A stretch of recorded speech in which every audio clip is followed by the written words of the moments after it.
that's just like a lot of people. I don't, with me, that when they say, I want God to give me the desires of my heart. To me, I don't want God to give me the desires of my heart because I don't really know what the desires or what I want. I want God to give me what he has for me. Because we can think that we need to be in a relationship because there's something, like Pastor said, like it's something that we're feeling our needs, and we don't really know what our needs are. Because I'm pretty sure a lot of people have been in relationships where you think that you need that person or you want to be with that person. Then when you look years later, you're like, God, thank you, Jesus.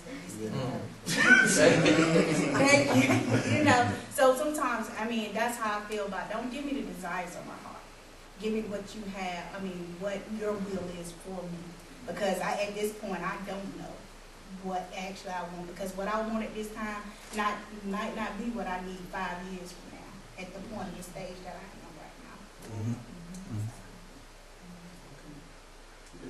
Okay. Well, you know, and it's also obvious that we can't love everybody exactly the same. You know, you can't love, you know, if I love my minister in training here, I love her, but I can't love her like her husband loves her. Does that make any sense? So love has to be differentiated. Love is categorized, and it has to be categorized. And the relationship in many cases should determine the depth of love. You know, and when I say relationship, I can have Malcolm, right? I can have a friendship and a relationship with Malcolm, and I can have a friendship and a relationship with him. Well, Malcolm may require something different than he does. So is it the same love, right? Or is it categorized according to the relationship? And you have to look at it from that standpoint. And even though it's categorized according to the relationship, it has to be according to the origination of what love was intended to be. And love is God. And so when you say love is God, again, it is apparent that he called Moses and he called Abraham. That was categories that he loved these particular men. Okay? They had different works. They had different responsibilities. They had different things to do. And in accordance to how God love was, I believe that that's how their giftings were. Because love in itself not only creates gifts, but love has to have gifts in order for the relationship to remain intact for the intention that God made it for. What am I saying? I'm actually saying that if I am a minister and this is my call, this is my duty, this is what I feel, okay, I have to have a type of love for this call that even Stephen can't even have. Because the love for this call helps me to go through the trials, not to get me out of the call, but to strengthen me in the call. If that makes sense? So that means that even when you're talking about a husband and a wife, if you chose the right person, just because you chose the right person does not mean that you're not going to have to go through something to prove what you just chose. There has to be a point of proving. You know, so just like my sister said here, sometimes I don't like some of the stuff about me. And I don't want to enforce that and infringe that on somebody else who's yet, if they're struggling and I'm struggling, I don't like me, they don't like me, eventually we ain't going to like each other. Not unless it is spoken up front. Because the other thing that I found out about relationships and even love, oftentimes the truth is not being spoken. Because the other one that wants to speak the truth don't feel like the one that they're going to speak the truth to is going to be able to receive it. And they don't want to mess up the relationship. So guess what? We live a life really sometimes of deception. Meaning we don't tell the truth. We tell them sometimes what they want to hear. But it's not a true representation of who we really are. Or even what we think for that moment. And somebody comes and says, how do I look? Ooh. If I say the wrong thing. So now we begin to search for answers. Not truth, but other answers, not to say what we really feel. Well, first of all, my thing is if I really love my companion and she's looking bad, no, baby, that don't look good. We need to work on that. And it should be able to be vice versa. No, bro. You know, you looking like, Chicken George here. You need to. So my thing is, love does have to be categorized. But love in a relationship before the relationships have to be so framed. And it can only be framed by God. Because the problem now is, because I hear the saying, in love. What's the difference between loving somebody and being in love with somebody? So everybody like, what's the difference? Yeah, because I hear people saying that, you know, I love my wife, but I'm not in love with my wife. What do you mean? I love my companion, but I'm not in love with my companion. Huh? What does that mean? Huh? Yeah, I guess that's why I got to be placed in the category. But it also is this. It is stuff that we've heard through the years that may not necessarily be true, but it's popular. Right? It's popular. So I'm not in love. What do you mean you're not in love? In other words, I'm not sold out. Oh, you're not sold out to her. Well, why'd you marry her? Because we were going to get to that point.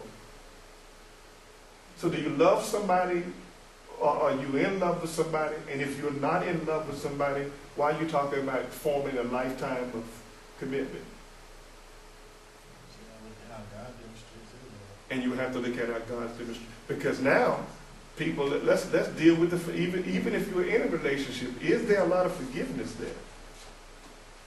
Is there a lot of expectations? And if there are expectations, are they false or are they true? And people, you do know that even when we go to the next relationship with somebody else, some expectation of the last relationship is going to be carried to the next. And so when that person don't meet those expectations, see, I told you, you just like all the other jokers. Right? You just like him. And then what we do from that standpoint, we believe it or not, then we put a brick there. And then when something else happens, we put another brick. And another brick. And before you know it, two people who knew each other have now become strangers because both have built up walls. Not to protect the other, but to protect themselves. Is that making any sense? Yeah. And so now, we go around with people with walls. We walk around with walls. And we leave just a peep in the wall just to be able to look out to see if something is interesting out there. Right? I mean, let's be honest. And if there's something interesting out there, then I might just investigate this. But even in my investigation, guess what? I may step out the door for a second, but guess what? I am not far from my wall. Because the moment that I see something that is a representation of what I closed out of my wall, then guess what? I can put another brick and make my wall even higher. So now, the next relationship is already doomed because the false expectation from the last is not in place. There's no truth in it. So now I'm not looking for love. Now I'm lusting for my emotional satisfaction. And there's no love in lust. Because lust is ever changing, because lust is never satisfied. Because it always, its eyes get bigger the more it gets. And now I become what they call a love Jones, but it ain't a love Jones, it's a lust Jones. That has nothing to do with God, but has all to do with all these false expectations that either others have given me or somehow or another I done went shopping and found it myself. And then I even say, that's me. But when it's all over, this wall is still up. And guess what? The sad thing about a wall that is built, most of the time you're the only one in there.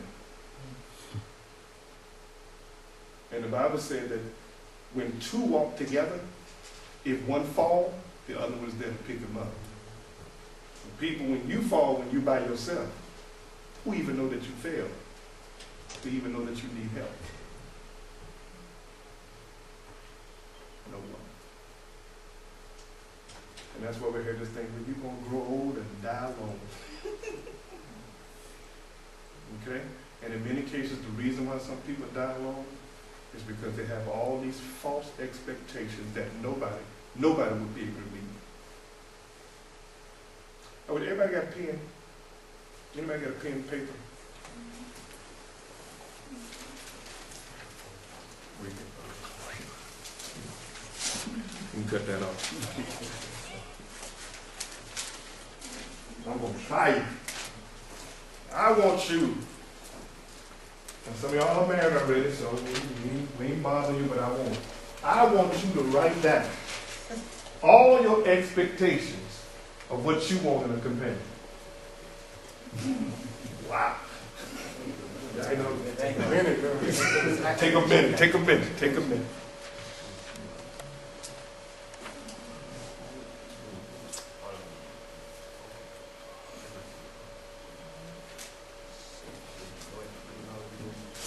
All your expectations. What you want your companion to be, your man to be, your woman to be.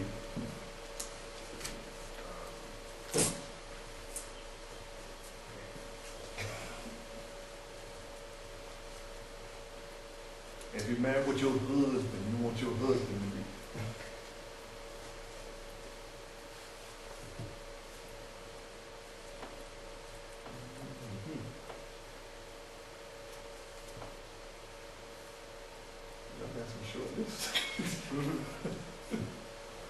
And you gotta have more than a post.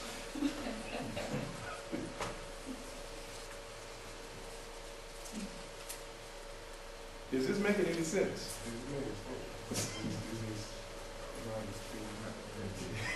He don't know how to spit it out. It's making sense, but he don't know how to spit it out.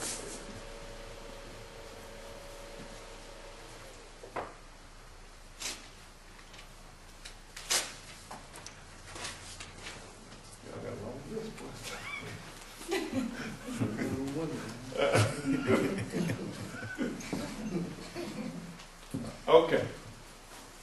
Anybody need one?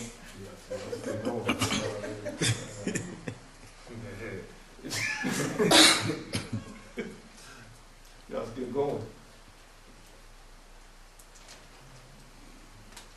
All right.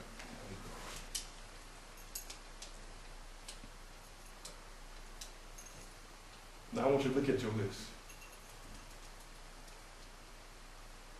and be realistic. What's on there that you can take off? Nothing.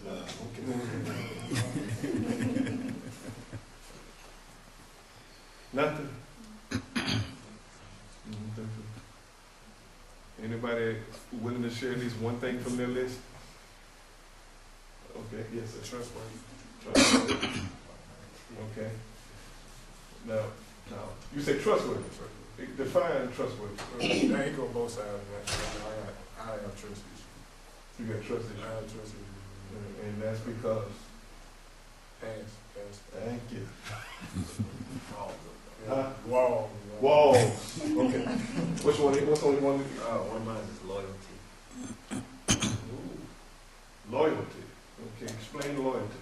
Um, Your loyalty. Yours, now, not mine. Your loyalty. My loyalty